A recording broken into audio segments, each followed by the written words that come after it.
What's up? I'm going to show you guys how to get the exclamation point and question mark unknowns in the Diamond Pearl remakes.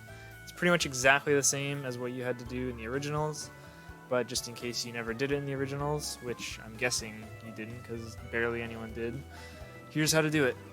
Before you start, I recommend having a Pokemon that has a status move, preferably something like Thunder Wave or Stun Spore that can be used many times, so you don't have to run back to the Pokemon Center a lot.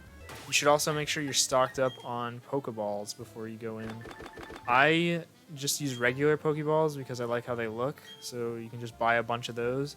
Or if you want more efficiency, you can use Ultra Balls or Dusk Balls. Since you're in a cave, Dusk Balls will work great.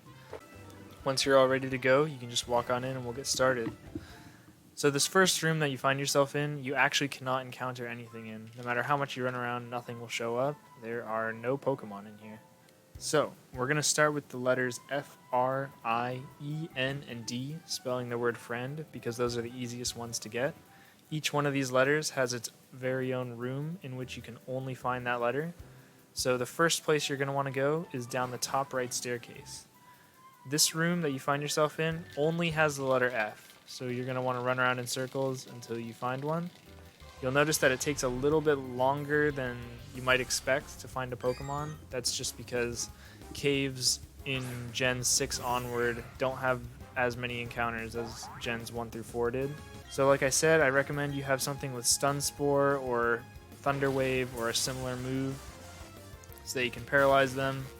And then if you have a weak attack like Absorb, which is what I have on this Roselia, you should use that to weaken them and then just start capturing them. Once you have your letter F, you're going to want to go down the stairs in the bottom left corner. There's a trainer in this room, but he's pretty weak. You should be able to handle him no problem. And then this room only has the letter R, so you're going to do the same process as you did for the letter F. Find an unknown, catch it, and then we'll move on to the next room. When you're done catching your R, you're going to go down the stairs in the top right, and in this room you're going to catch yourself an I. Once you have your I, you're going to go down the top left stairs and do the same thing again with the letter E in this room. Once you have your E, you're going to go up the top left staircase and catch yourself an N.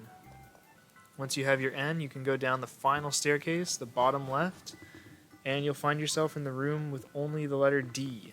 There will also be some good items here, so I recommend you pick those up. And then once you've caught your D, we can move on to the annoying part of this. So up until this point, every unknown that we've caught has been in its own room where you can only catch that unknown. Unfortunately, this is where that ends and it starts to get really annoying. The rest of the rooms that we have not been in yet are all the same in terms of what Pokemon you can find in them. Each room has the remaining 20 unknown in it, each of which has a 5% encounter rate. Now you could stop the video here and just go into one of those rooms and find the remaining 20, but I actually have a specific room that I recommend doing this in just because of the way it's laid out.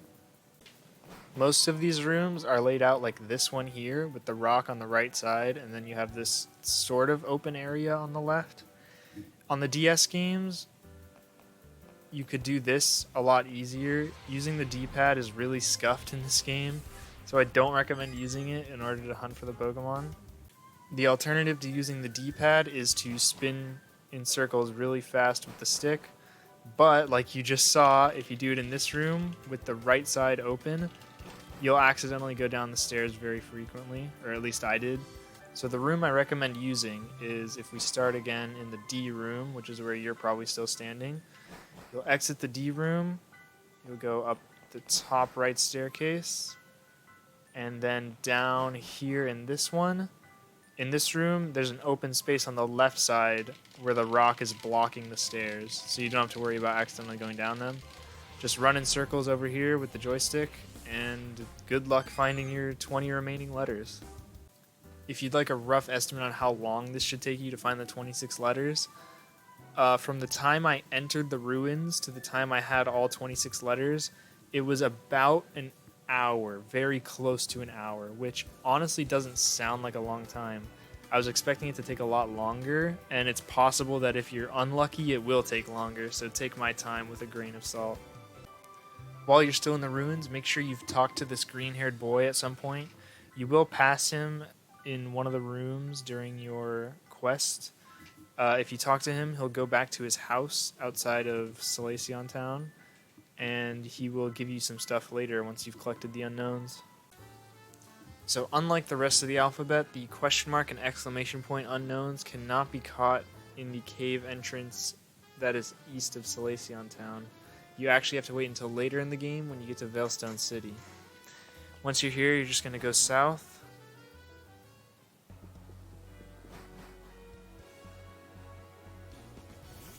And when you're down here, there's a cave entrance to your left.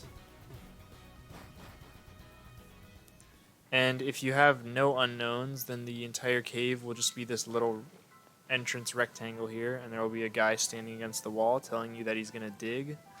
And he tells you he wants to race to see who can dig the tunnel faster or have you catch unknown faster. It's such a random thing. But basically, the more unknowns you catch, the further he digs left.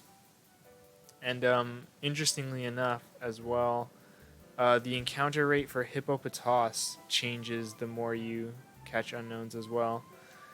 If you have fewer than 10 unknown types, Hippopotas will be a 5% encounter rate. If you have 10 to 25 unknowns, Hippopotas will be 10% encounter rate. And once you have 26 or more, Hippopotas will be 20%.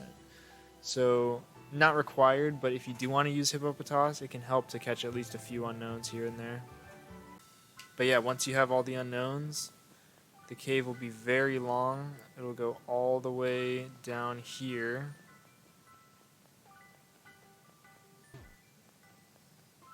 The guy will be standing here. He doesn't actually give you anything, he just talks to you.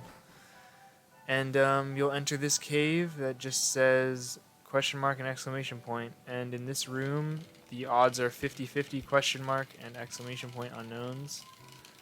And I'll just encounter one here so you can see how they look. And there you go. These ones are different than the rest because their eyes are half closed. Makes them look pretty cool. And yeah, that's pretty much it.